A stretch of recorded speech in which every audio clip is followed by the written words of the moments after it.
హైదరాబాద్లో ప్రధాని పర్యటనకు సంబంధించి మరిన్ని డీటెయిల్స్ మా బ్యూరో చీఫ్ సీతారామరాజు ఫోన్ లైన్లో అందిస్తారు. సీతారామరాజు, కొద్దిసేపటి క్రితమే ప్రధాని మోదీ హైదరాబాద్ చేరుకున్నారు. శంషాబాద్ విమానాశ్రయంలో ఆయనకు రాష్ట్ర ప్రభుత్వం పక్షాన స్వాగతం పలికారు. మంత్రి తలసాని శ్రీనివాస్ యాదవ్ తో పాటుగా డీజీపీ మహేందర్ రెడ్డి, అలాగే CS chief secretary Somesh Kumar గారు కొద్దిసేపటి క్రితమే ప్రధానికి శంషాబాద్ విమానాశ్రయంలో స్వాగతం పలికారు. అక్కడి నుంచి ఆయన కొద్దిసేపటి క్రితమే ఇక్రిసాట్ కి, పటాన్ చెరువులో ఉన్న ఇక్రిసాట్ కి బయలుదేరారు. అక్కడ చేరుకున్నారు కొద్దిసేపటి క్రితమే. అక్కడ మరి కాసేపట్లో ఆయన ప్రత్యేకంగా రూపొందించిన ఒక లోగోను ఆవిష్కరించబోతున్నారు. ఇక్రిసాట్ కు సంబంధించిన స్వర్ణోత్సవ వేడుకల్లో పాల్గొనేందుకు ప్రధాని ప్రత్యేకంగా ఢిల్లీ నుంచి వచ్చారు. దీంతో పాటుగా ఇక్రిసాట్ లో స్వర్ణోత్సవాల్లో పాల్గొనడంతో పాటు ముచ్చింతల్లో ఏర్పాటు చేసిన సమితామూర్తి విగ్రహాన్ని కూడా ఆయన ఆవిష్కరించబోతున్నారు. ఈ కార్యక్రమం 4:30 తర్వాత ఆ కార్యక్రమం కూడా మొదలు కాబోతుంది. ఇక్రిసాట్ కు సంబంధించి ప్రత్యేకమైన లోగోను ఆవిష్కరించడంతో పాటు ప్రత్యేక పోస్టల్ స్టాంప్ ను కూడా ఆయన ఆవిష్కరించబోతున్నారు. ఆ అంశానికి సంబంధించి కూడా మరి కాసేపట్లో ఆ కార్యక్రమం ప్రారంభం కాబోతుంది. 4:30 వరకు కూడా ప్రధానమంత్రి ఇక్రిసాట్ లోనే ఉండబోతున్నారు. అక్కడ ప్రత్యేకమైన కార్యక్రమం ఉంది, అక్కడ మాట్లాడబోతున్నారు. దాని తర్వాత ఆయన ముచ్చింతలకు చేరుకుంటారు. ముచ్చింతల్లో సాయంత్రం 4:30 గంటల నుంచి కూడా 8:20 వరకు కూడా ఆయన ముచ్చింతల్లోని ఆశ్రమంలో ఆయన కార్యక్రమంలో పాల్గొనబోతున్నారు. ఈ నేపథ్యంలోనే పూర్తి స్థాయిలో రాష్ట్ర ప్రభుత్వం పక్షాన కూడా పెద్ద ఎత్తున ఏర్పాట్లు చేసిన పరిస్థితిని మనం చాలా స్పష్టంగా చూస్తున్నాం. మరి కాసేపట్లో అక్కడ ఇక్రిసాట్ లో కూడా కార్యక్రమం ప్రారంభం కాబోతుంది. అది అంతా కూడా మరి కాసేపట్లో లైవ్ రాబోతోంది. Right Sitaramaraju, thank you.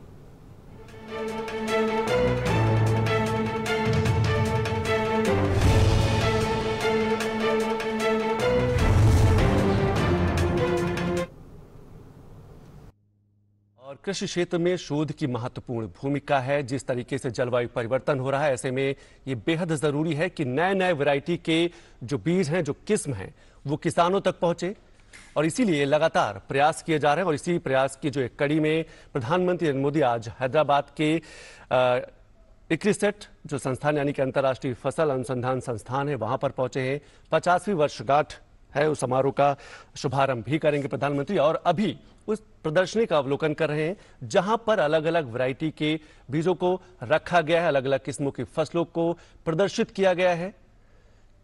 और सबसे खास बात यह है कि जलवायु परिवर्तन को ध्यान में रखते हुए आने वाले समय में कैसे जो एग्रीकल्चर सेक्टर है, जो कृषि क्षेत्र है, वो जलवायु परिवर्तन की जो चुनौतियां हैं उनसे कैसे वो सामना कर सकता है. इसीलिए ये जो अंतर्राष्ट्रीय फसल अनुसंधान संस्थान है, इसकी भूमिका सबसे महत्वपूर्ण हो जाती है. और आज इसी कड़ी में प्रधानमंत्री उस प्रदर्शनी का अवलोकन कर रहे हैं जहां पर उन्हें बताया जा रहा है कि कैसे कैसे बीजों की जो नई नई किस्में हैं वो लाई जा रही हैं और किसको अलग अलग राज्यों में किसानों तक पहुंचाई जा रही हैं.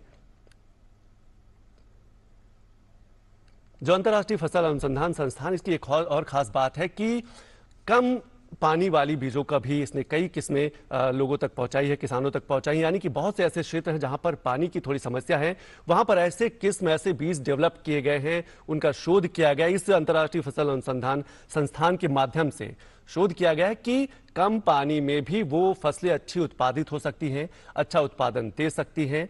इसीलिए लगातार एग्रीकल्चर सेक्टर में, कृषि में शोध को महत्व दिया जा रहा है. और लगातार प्रधानमंत्री भी अपने कई बार कह चुके हैं कि कृषि क्षेत्र में शोध को बढ़ावा दिया जाए, अनुसंधान को बढ़ावा दिया जाए, ताकि जो कृषि की उत्पादकता है, जो किसानों की उत्पादकता क्षमता है, उसको बढ़ावा दिया जा सके. और यही वो प्रदर्शनी है जहां पर देख सकते हैं आप अलग अलग फसलों की किस्मों के जो बीज हैं उनको प्रदर्शित किया गया है, जिसको प्रधानमंत्री नरेंद्र मोदी अवलोकित कर रहे हैं, देख रहे हैं कि कौन सी बीज हैं.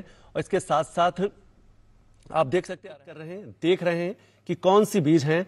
और इसके साथ साथ आप देख सकते हैं अरहर की खेती का भी उसमें जिक्र किया गया है. अरहर के जो बीज है वो भी, क्योंकि कई ऐसे बड़े क्षेत्रों में अरहर यानी कि दाल की जब हम बात करते हैं, दलहन की बात करते हैं, तो उसमें देश जो है धीरे धीरे आत्मनिर्भर बन रहा है. एक बड़ा बफर स्टॉक हमारे पास है. और इसीलिए जो किसान हैं उनको प्रेरित किया जाता है कि वो दलहन की खेती की तरफ या तिलहन की खेती की तरफ आगे बढ़े और उन्हें नए नए किस्म के बीज भी उपलब्ध कराए जाते हैं. तो जो अंतर्राष्ट्रीय फसल अनुसंधान संस्थान या हैदराबाद का है, जिसे हम इक्रिसेट के नाम से जानते हैं, ये एक बड़े व्यापक रूप में शोध करता है और इसका शोध सिर्फ भारत के देश के अलग अलग राज्यों के किसानों तक ही नहीं पहुंचता। अगर हम बात करें एशिया के दूसरे देशों की बात करें, अगर अफ्रीका, उप सहारा अफ्रीका की बात करें, वहां पर भी इसके शोध पहुंचाए जाते हैं। और 2023 का जो वर्ष है वो काफी महत्वपूर्ण है क्योंकि मिलेट ईयर घोषित किया गया, यानी कि मोटा अनाज वर्ष घोषित किया गया है। यानी कि मोटे अनाज को बढ़ावा दिया जाएगा। किसानों से ये अपील भी की जाएगी, उन्हें प्रेरित भी किया जाएगा कि वो अपने फसलों में, अपने खेतों में मोटे अनाज को ज्यादा उत्पादित करें, क्योंकि मोटा अनाज पोषक तत्वों से भरपूर होता है और जो कुपोषण की समस्या रहती है उसमें भी काफी मदद रहता है। और 112, याद होगा कि 112 जो आकांक्षी जिले हैं उसमें ये सबसे खास बात है कि मोटे अनाज को बढ़ावा दिया जाएगा, कुपोषण की समस्या को दूर किया जाएगा। और इसीलिए प्रधानमंत्री आज उस प्रदर्शनी का अवलोकन कर रहे हैं जहां पर अलग अलग वैरायटी के, अलग अलग किस्मों के, चाहे रबी की फसलों की बात करें, चाहे खरीफ की फसलों की बात करें, उनके जो बीज है, उनकी जो प्रदर्शनी है उसको अवलोकित कर रहे हैं और ये समझने की कोशिश कर रहे हैं कि आने वाले दिनों में जलवायु परिवर्तन की जो चुनौतियां हैं उससे जो कृषि क्षेत्र है वो कैसे निपट सकता है। तो प्राकृतिक संसाधन प्रबंधन की बात होती है जब हम प्राकृतिक खेती की, इसीलिए लगातार प्रयास किए जा रहे हैं कि प्राकृतिक खेती को बढ़ावा दिया जाए, यानी कि ऐसी खेती जिसमें रसायन का उपयोग बिल्कुल ना हो, प्राकृतिक तरीके से उस खेती को उत्पादित किया जाए, उस फसल को उत्पादित किया जाए, जिसमें जीरो बजट फार्मिंग की भी बात होती है, यानी कि किसानों को खेती में लागत कम से कम की जाए। लागत कम होगी, उत्पादन क्षमता बढ़ेगी, तो उनकी जो आर्थिक स्थिति है वो भी बेहतर होगी। और यही एक देखिए वीडियो प्रदर्शनी के माध्यम से प्रधानमंत्री जी को यह दिखाया जा रहा है कि कैसे फसलों को, जो कम पानी वाली फसलें हैं, या कैसे बीजों का शोध किया जा रहा है, कैसे बढ़ावा दिया जा रहा है, कैसे छोटे छोटे डैम बनाकर जल संचयन की क्षमता को बढ़ावा दिया जा रहा है, क्योंकि यह भी जरूरी है कि किसान सिंचित क्षेत्र को लेकर भी आत्मनिर्भर बने। इसीलिए कई राज्यों में, अगर हम उत्तर प्रदेश के कई राज्यों की बात करें तो वहां पर बुंदेलखंड की तरफ की बात करें तो हर खेत तालाब योजना भी संचालित की जाती कि अगर जो किसान है वो अपने खेत में ही एक छोटा सा तालाब बना ले ताकि कहीं और परेशान होने की जरूरत न पड़े।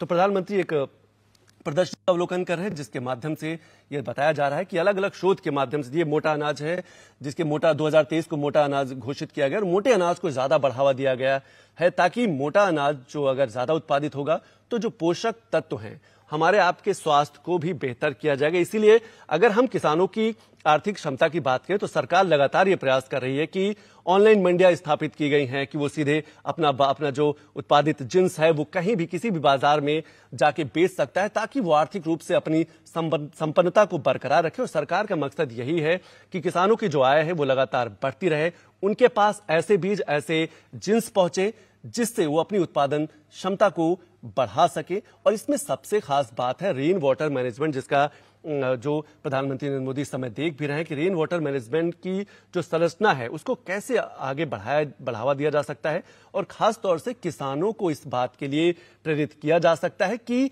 वर्षा जल का संचयन कैसे करें। इसको लेकर यह भी जरूरी है कि समय समय पर प्रशिक्षण, उन्हें ट्रेनिंग दी जाए और लगातार दी भी जा रही है। तो आप देख रहे हैं कि प्रधानमंत्री जो है वो एक प्रदर्शनी का अवलोकन कर रहे हैं जहां पर इक्रिसेट जो है उसके माध्यम से जो प्रदर्शनी लगाई गई है उसका अवलोकन कर रहे हैं। उन्हें समझने का प्रयास, उनको समझाया जा रहा है कि कैसे जो उत्पादित अनाज है उसको और आगे बढ़ावा दिया जाएगा, जो अलग अलग किस्मों की जो अनाज है, जो बीज हैं, जो उनको किसानों तक पहुंचाने का लगातार प्रयास किया जाएगा।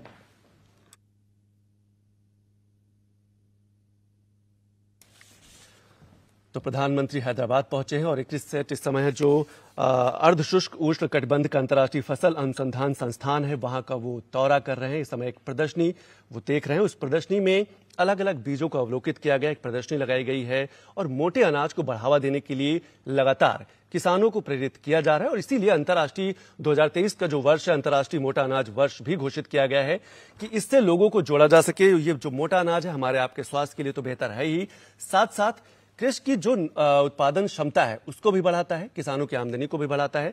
और सबसे खास बात है कि जिस खेत में मोटा अनाज उत्पादित किया जाता है उसकी जो उर्वरा शक्ति है उसमें भी दिन प्रतिदिन उसको विस्तार मिलता है, बढ़ावा दिया जा सकता है।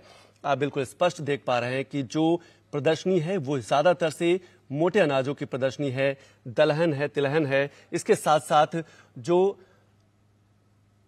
इस समय प्रधानमंत्री जो है अर्धशुष्क उष्ण कटिबंध का अंतर्राष्ट्रीय फसल अनुसंधान संस्थान है जिसे हम international crops research institute of the semi arid tropics कहते हैं उसका अवलोकन कर रहे हैं। वहां पर एक प्रदर्शनी लगाई गई है और लगातार इस बात का प्रयास भी किया जा रहा है कि हम कैसे किसानों को आत्मनिर्भर बना सके, वो चाहे सिंचित क्षेत्र को बढ़ावा देने की बात हो, यानी कि जल संसाधनों की बात हो, सिंचाई की बात हो, चाहे हम गुणवत्ता युक्त बीज की बात करें, क्योंकि अक्सर ये देखा जाता है कि किसानों के पास गुणवत्ता युक्त बीज जब पहुंचता है तो उनकी जो उत्पादन क्षमता है वो बेहतर हो जाती है। और इक्रिसेट का यही काम है।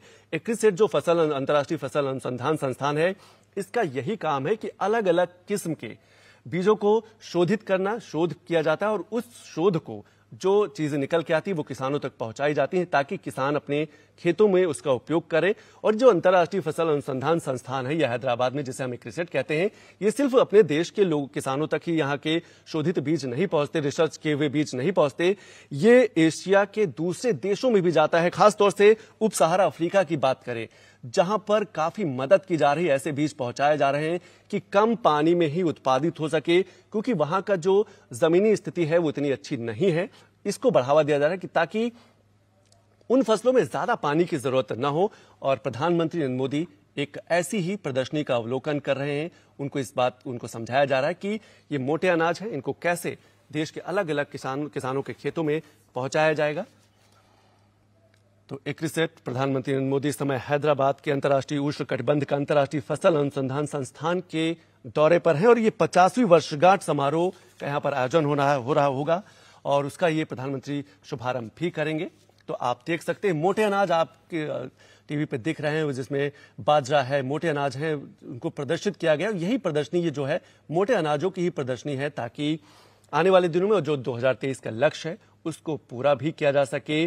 और सबसे खास बात है कि कृषि में संतुलन रहे। अक्सर देखा जाता है कि कृषि में संतुलन बनाना बेहद जरूरी है कि जहां पर हम एक तरफ अधिक लाभदायी फसलों को उत्पादित करें, वहीं यह भी जरूरी है कि जो पोषक तत्वों से भरपूर फसलें हैं उनको भी हम किसानों के खेतों में वो किसान जो है अपने उत्पादित करें ताकि एक संतुलन बना रहे। और संतुलन जब बना रहता है तो मिट्टी की जो उर्वरा शक्ति है, जो उर्वरा क्षमता है वो बढ़ती है। इसीलिए प्राकृतिक खेती को भी बढ़ावा दिया जाता है।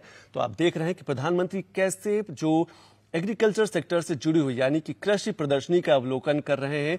और इस कृषि प्रदर्शनी में जो भारतीय जो अर्धशुष्क उष्णकटिबंध अंतर्राष्ट्रीय फसल अनुसंधान संस्थान हैदराबाद में है उसमें प्रधानमंत्री उसका अवलोकन करें। और मोटे अनाजों को प्रदर्शित किया गया है। आप साफ तौर पर देख सकते हैं कि मोटे अनाजों को बढ़ावा देने के लिए सरकार लगातार काम कर रही है। इसके लिए कृषि विज्ञान केंद्र यानी कि जिनको हम केवीके कहते हैं, देश भर के केवीके को भी जोड़ा गया है, क्योंकि केवीके के माध्यम से ही स्थानीय किसानों को अच्छे और जो गुणवत्ता युक्त बीज है वो पहुंचते हैं। तो प्रधानमंत्री इस समय international crops research institute of the semi arid tropics अनुसंधान संस्थान में प्रदर्शनी का अवलोकन कर रहे हैं। अब वो अवलोकन कर रहे थे और प्रधानमंत्री का यह हैदराबाद में एक दिवसीय दौरा है, महत्वपूर्ण दौरा है। और साथ में केंद्रीय कृषि मंत्री नरेंद्र सिंह तोमर भी मौजूद है, क्योंकि जो